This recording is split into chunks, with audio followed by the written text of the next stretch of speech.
Sierra de Historias, con Alberto Garín.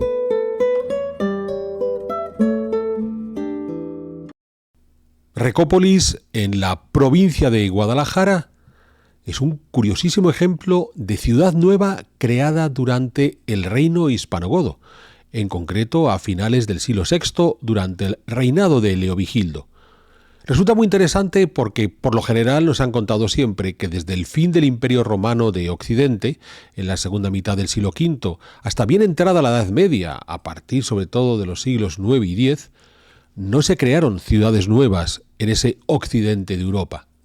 Y sin embargo, Recópolis es la prueba de que sí hubo ciudades nuevas. Y además, una ciudad levantada por ese rey Leovigildo con un objetivo político evidente. Quería demostrar que su reino germano, su reino hispanogodo, en la punta occidental del Mediterráneo, podía reclamarse auténtico heredero de ese imperio romano que en esos tiempos tenía su capital en Constantinopla, en lo que conocemos como el Imperio Bizantino.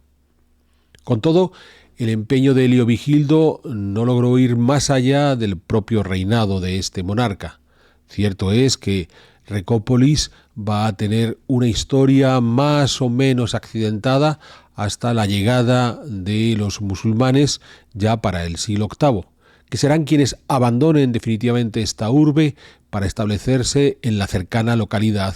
de Zorita de los Canes. Pero eso no impide que cuando visitamos Recópolis nos encontramos ante esa singular reconstrucción del Imperio Romano que en el occidente quisieron llevar a cabo los monarcas hispanogodos.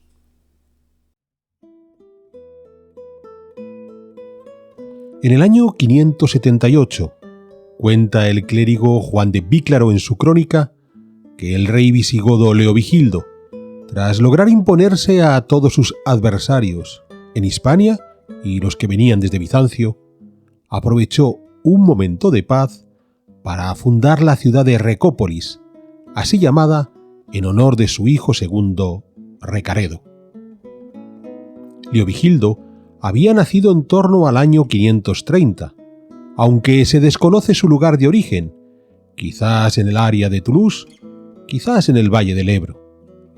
Sabemos que fue asociado al trono por su hermano Liuba I, quien había sido elegido rey de los visigodos en el 568 a la muerte de Atanagildo.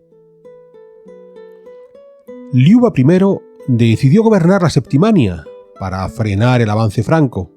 una Septimania al norte de los Pirineos, donde moriría en el 573.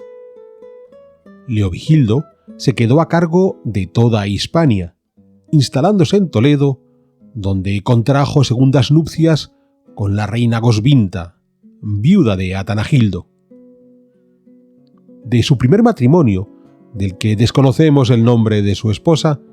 Leovigildo había tenido dos hijos, Hermenegildo y el ya mencionado Recaredo. Asentado en Hispania, como decimos, desde el 568, Leovigildo fue realizando una serie de campañas militares anuales que le permitieron consolidar su trono y aumentar sus dominios. Así, en los años 570 y 571, atacó a los bizantinos instalados en el sureste de la península ibérica,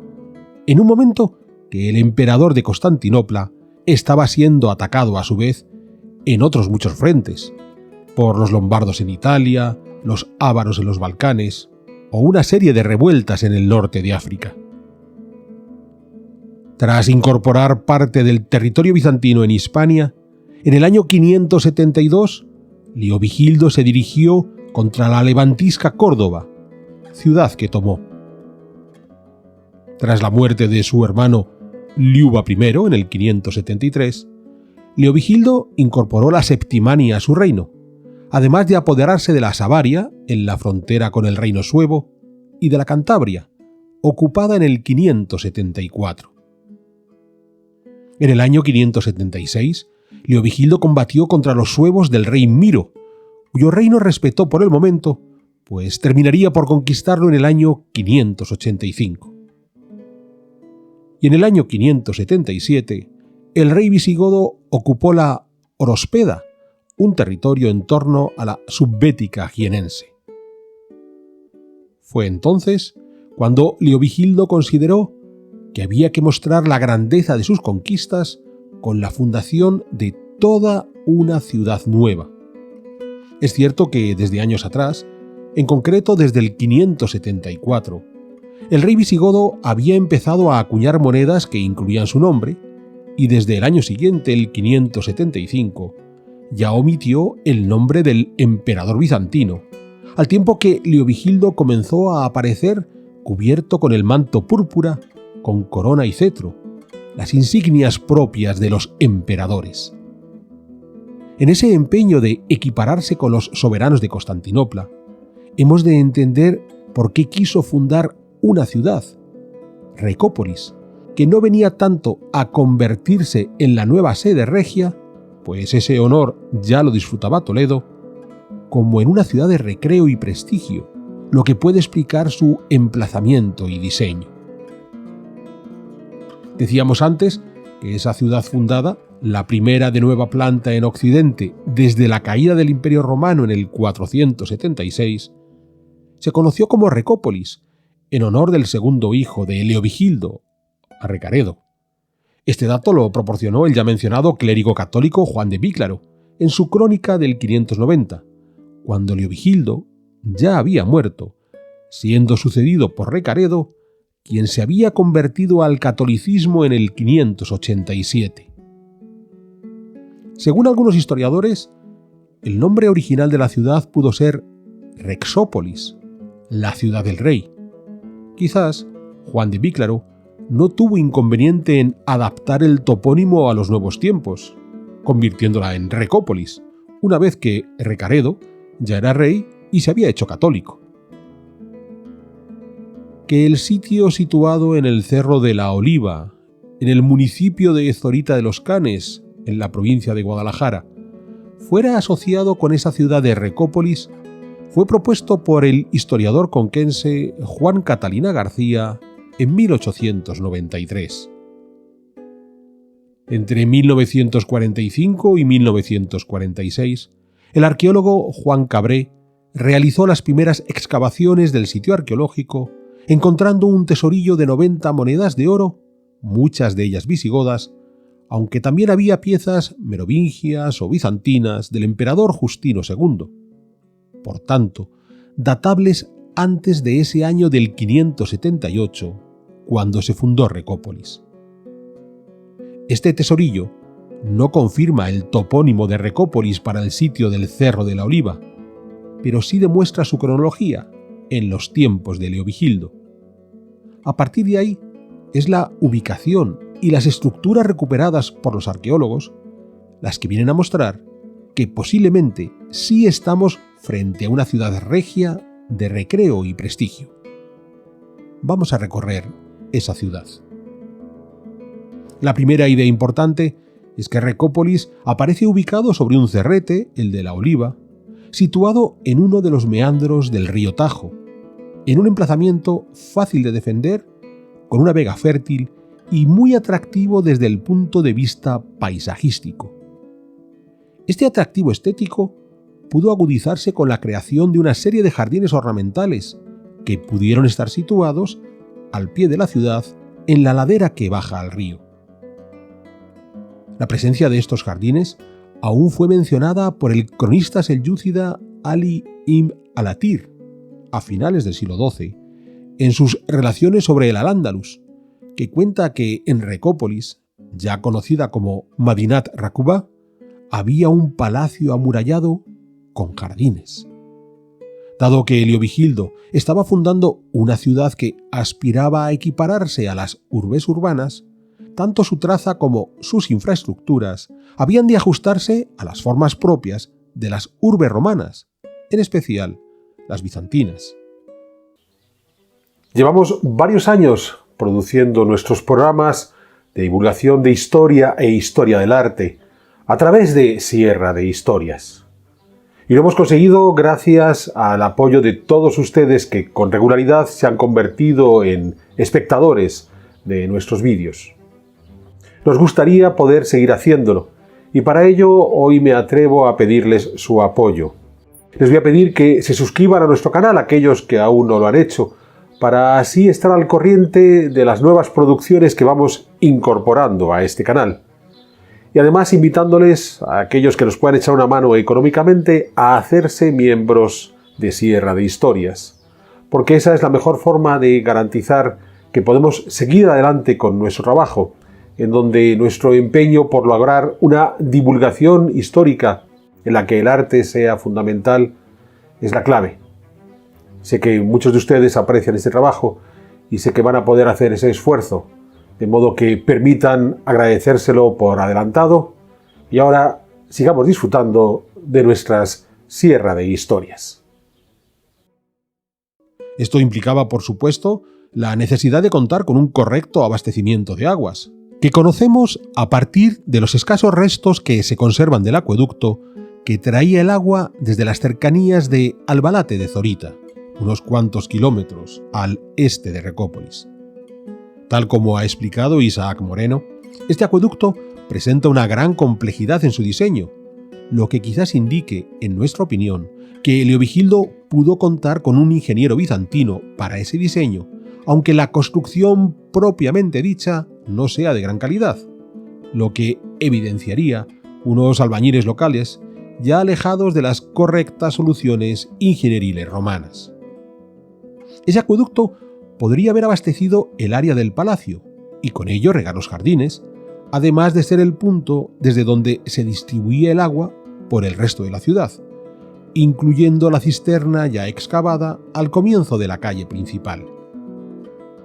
Es cierto que no contamos aún ni con esa distribución interna de agua limpia, ni con el sistema de alcantarillado que resulta necesario para toda ciudad que dispone de una correcta distribución hídrica. Pero quizás debamos achacar esta ausencia a la lectura del sitio por parte de los arqueólogos responsables del yacimiento, que incluso en el centro de interpretación que se ha habilitado junto a Recópolis muestran ciertos errores en su forma de interpretar la estratigrafía.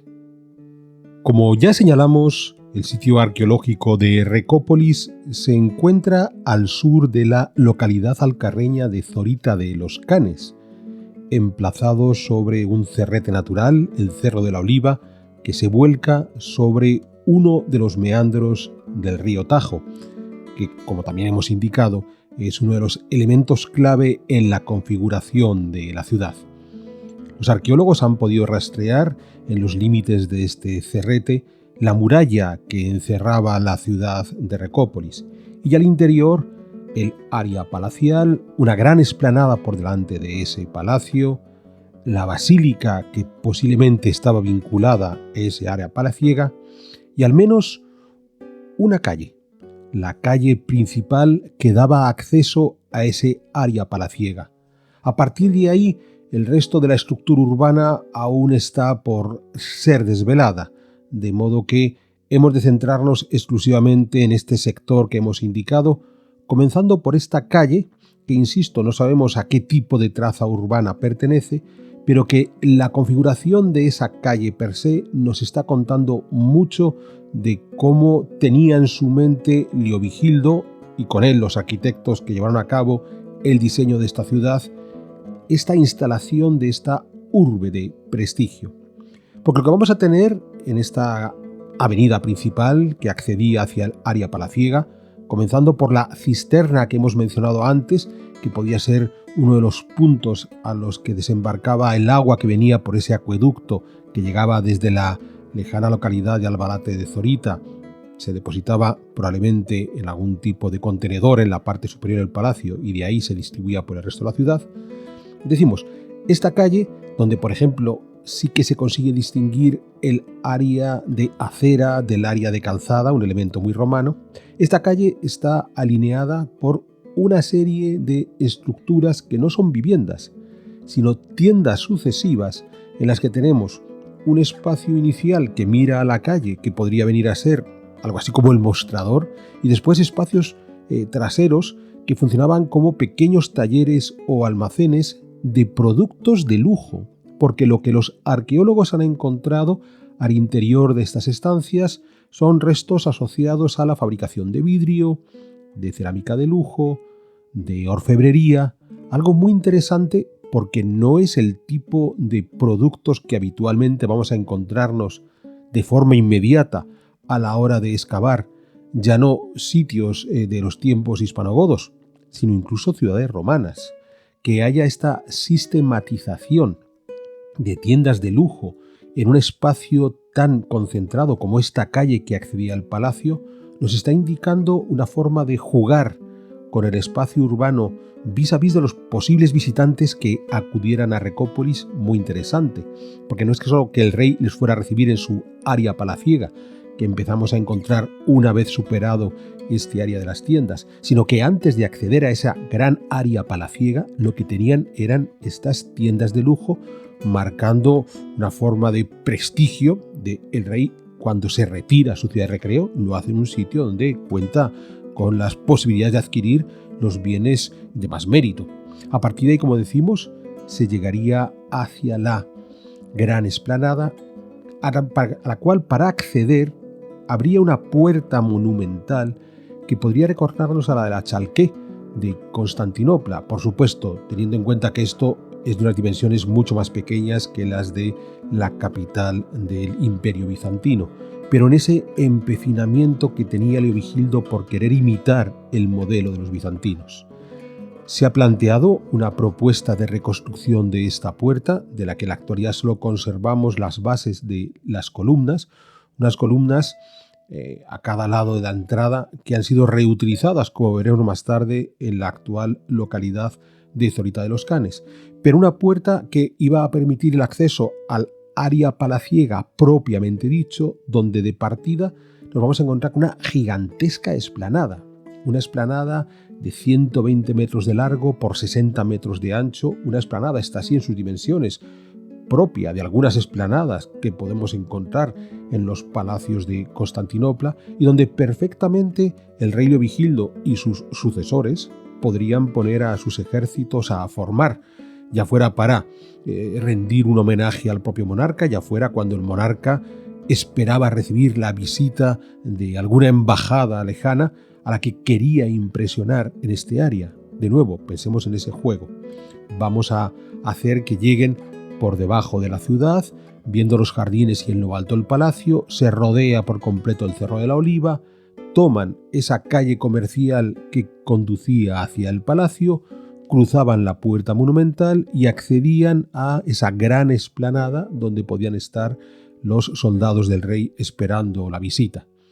Este modelo de ciudad de prestigio es algo que ya planteó en su día García Moreno, pero que sobre todo ha venido a ratificar José Sotochica en un libro reciente que publicó precisamente sobre el rey Leovigildo. Y Sotochica insiste en que obviamente estamos ante una ciudad de prestigio. Hemos de entender todos los elementos que la configuran en ese sentido de enaltecer la figura del rey más que una capital administrativa de un territorio. Y eso explicaría, por ejemplo, la singular estructura del palacio, que no es más que una gigantesca crujía alargada constituida por dos naves, compartimentada a lo largo de esa gran crujía, que se vuelca sobre la ladera que desciende hacia el río Tajo y que se convertiría en una fachada monumental, tanto para los que pudieran ver la ciudad desde la parte inferior, desde el río Tajo, por donde llegarían los caminos de acceso a Recópolis, y que verían esa gran balconada que mira hacia el río, imitando el palacio de Bucoleón en Constantinopla, que hace el mismo ejercicio mirando en este caso hacia el mar de Mármara, como aquellos que podían llegar al interior de la ciudad, que vamos a encontrarnos con estas casas, estas tiendas de 1 o 2 niveles, por encima de las cuales, en el punto más elevado, se encontraría este palacio, que de nuevo, 2 niveles, no con objeto de albergar en el segundo nivel algún tipo de oficinas administrativas, sencillamente un gran balcón monumental desde donde observar el paisaje, muy hermoso en esta parte del Valle del Tajo, y sobre todo ser visto. Esa era una de las ideas clave, ser esa gran fachada, ese gran palacio fachada a partir del cual el rey se proyectaba en su ciudad de prestigio. Con Sotochica tuvimos ocasión de apoyarle cuando escribió el libro de Leovigildo. Llegamos a la reflexión de que vendría a ser un modelo parecido al que muchos siglos después otros reyes de España, sobre todo los Borbones, establecieron de nuevo en el Valle del Tajo cuando enriquecen la ciudad de Aranjuez, que no es una capital administrativa, sino una sede de recreo y de prestigio. En ese sentido, hemos de entender Recópolis como esa ciudad de prestigio donde, a 3 días a caballo de Toledo, podía retirarse el rey Leovigildo y sus sucesores y presentar frente a su pueblo o a sus visitantes esa imagen cuasi imperial. Por supuesto, estamos hablando de las dimensiones del imperio hispanogodo. Leovigildo nunca estuvo en Constantinopla, no era consciente de las dimensiones reales de esos palacios imperiales en Constantinopla. Y cierra este área palaciega la basílica, la iglesia hispanogoda, que sin duda es el elemento que viene a ratificar el hecho de estar en una ciudad hispanogoda. Porque cuando recorremos esta basílica, que ha tenido sucesivas etapas, la más antigua es donde nos encontramos claramente un espacio litúrgico asociado a esa liturgia hispana, que en el caso de un territorio como Recópolis solo pudo ser empleada hasta la conquista de este territorio por los musulmanes, porque hemos de pensar que tras la reconquista de este sector a la caída de Toledo, lo que ya se empleaba en el ámbito, en este caso, del Gran Reino de León, era la liturgia romana. Ya Alfonso VI, conquistador de Toledo, había puesto en marcha esa liturgia romana. Liturgia hispana, acceso, a través del acceso hay un deambulatorio que rodea la iglesia. En un extremo encontramos el baptisterio, puesto que el fiel no puede ingresar a la iglesia propiamente dicha hasta haberse convertido en un buen católico. Y luego, insisto, ese deambulatorio que hoy queda interrumpido por ese muro que fue levantado siglos después, ya tras la Reconquista, cuando esta vieja iglesia palacial se convirtió en una pequeña ermita de Nuestra Señora de la Oliva. Ahí es donde hemos de entender que la lectura estratigráfica correcta de las estructuras que tenemos es la que nos va a permitir distinguir los elementos originales de la Basílica Hispanogoda y todos los añadidos posteriores. Cuando esto se convierte en una pequeña aldea islámica y se empiezan a construir cabañas dentro de una parte de la iglesia, y cuando al final se recupera una parte de esta iglesia para hacer la ermita. Entonces, hemos de hacer esa lectura siguiendo los muros más antiguos, que van a estar por debajo de los muros de la última etapa asociados a la ermita, porque es ahí donde encontramos, insisto, ese espacio propio de la liturgia hispana, que era la liturgia que tenían en estos territorios antes de la conquista de los musulmanes. Tras la reconquista cristiana, como acabamos de decir, ya se hace con liturgia romana, no con este tipo de espacios. Entonces, una liturgia hispana que requería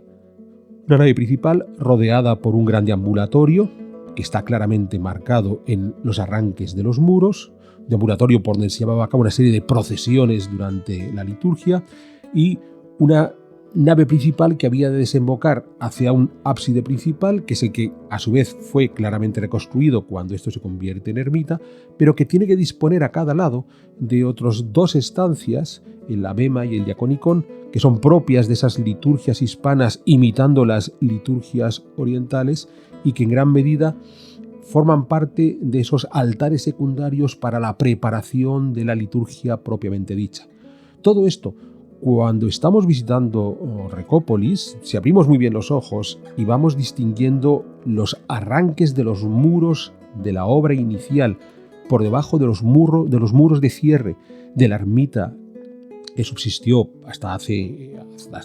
poco tiempo, es ahí donde vamos a encontrarnos todos estos elementos. Esa nave principal, la posibilidad de un iconostasio, los 3 ábsides, el principal, los 2 secundarios, el deambulatorio procesional. Todo esto es lo que nos viene a ratificar que estamos ante una estructura inevitablemente hispanogoda, porque de nuevo,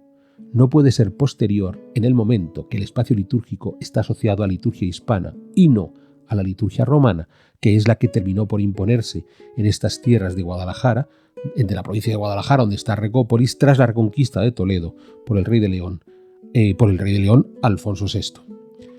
A partir de ahí, con estos datos que hemos estado viendo, los arqueólogos sí han tenido a bien hacer una restitución teórica de cómo era esa basílica hispanogoda original, que viene a ratificar esa idea de que estamos ante un espacio en su origen asociado a la liturgia hispana. Entonces esa restitución podemos ver bien esa nave principal más elevada que nos lleva hacia una especie de transepto tras el cual está el ábside, un transepto donde están esos otros dos ábsides secundarios, ese deambulatorio que rodea por completo la nave principal para estas procesiones litúrgicas, y en un extremo, en este caso la imagen a la izquierda, el baptisterio, por aquella idea de que hasta que no se es convertido, no se es bautizado, no se puede permitir acceder a la iglesia. Y como decimos, toda esa construcción va a desaparecer en gran medida con la llegada de los musulmanes. Quizás pudieran aprovechar una parte de la basílica a modo de mezquita, pero sobre todo cuando termina por consolidarse una pequeña ermita que solo aprovecha una parte minúscula de la iglesia original hispanogoda, y que en el resto de la iglesia pues sencillamente se construyen casas humildes de los aldeanos finales de este periodo. Porque Recópolis, con la conquista islámica, progresivamente en tiempo de los musulmanes va siendo abandonada, convertida en cantera, sacando los materiales para construir la vecina localidad de Zorita de los Canes, o directamente, como hemos visto en ese agujero que hemos podido observar al comienzo de esta imagen,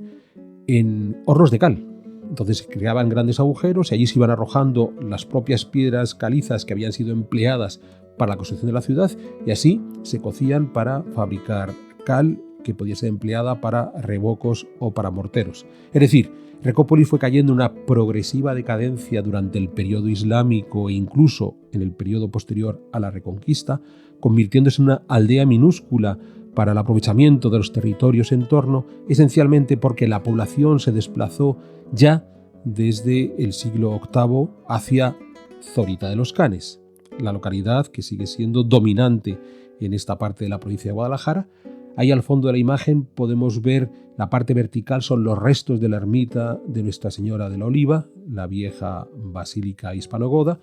el gran meandro del río Tajo, con esa vega muy fértil, y ya aquí estamos viendo la parte de Zorita de los Canes. En el camino que sube hacia el castillo, desde ese camino hemos visto en el horizonte la presencia de Recópolis, y al pie del camino se desarrolla esta localidad de Zorita de los Canes, claramente dominada por la gran fortaleza que se construyó en la parte superior de este cerrete, una fortaleza de origen islámico y que después sería reempleada durante la época medieval. Como decía, en el acceso a la ciudad de Zorita nos encontramos, la puerta de acceso, nos encontramos las columnas que en este caso estuvieron a la entrada de la propia basílica hispanogoda que hace un instante estábamos viendo en Recópolis. ¿A qué se debe este cambio de ubicación? Pues claramente ese valor de prestigio que tenía Recópolis, Zorita ya lo va a perder. Y lo que se busca aquí es un enclave más militar, más de control del territorio. Y este cerro de Zorita, con el castillo, con el dominante castillo, demostró que era una ubicación mucho más interesante para proteger a los habitantes de ese territorio, una vez ya islamizado, y en vista a los posibles ataques que podían llegar desde el norte cristiano. Entonces resultaba más, desde un punto de vista militar, más estratégica la ubicación en este cerro de Zorita de los Canes que en el cerro vecino de Recópolis, donde la capacidad de poder asaltarlo era relativamente más sencilla, no por el lado del Valle del Tajo, sino por el lado opuesto, donde la pendiente realmente era muy suave, es muy fácil llevar a cabo un sitio, colocar armas para poder atacar las murallas y demás. Esto no va a ocurrir en Zorita, el enclave es mucho más arriscado y con ello su protección mucho más sencilla de llevar a cabo. Llegados a este punto, lo que hemos de entender es que nos falta mucho por conocer sobre Recópolis y a partir de ahí la estructura real de la ciudad que pudo llegar a establecer Leovigildo. Incluso nos podemos llegar a preguntar hasta qué punto se consolidó como ciudad. Es algo a responder según los arqueólogos vayan avanzando en su investigación. Pero es indudable que estamos ante un ejemplo notabilísimo del empeño de este rey visigodo Leovigildo de equipararse a los emperadores bizantinos y con ello demostrar que los visigodos en ese siglo VI podían ser los grandes señores del occidente de Europa.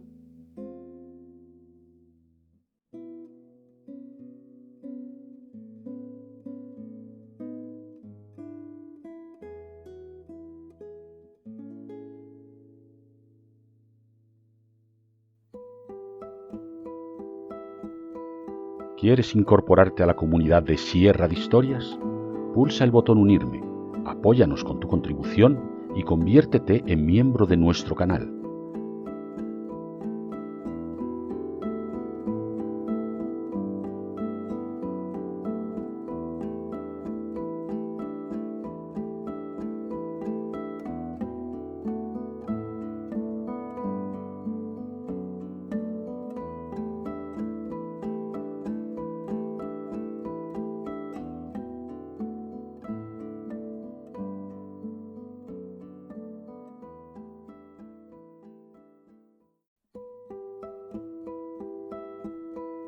¿Quieres incorporarte a la comunidad de Sierra de Historias?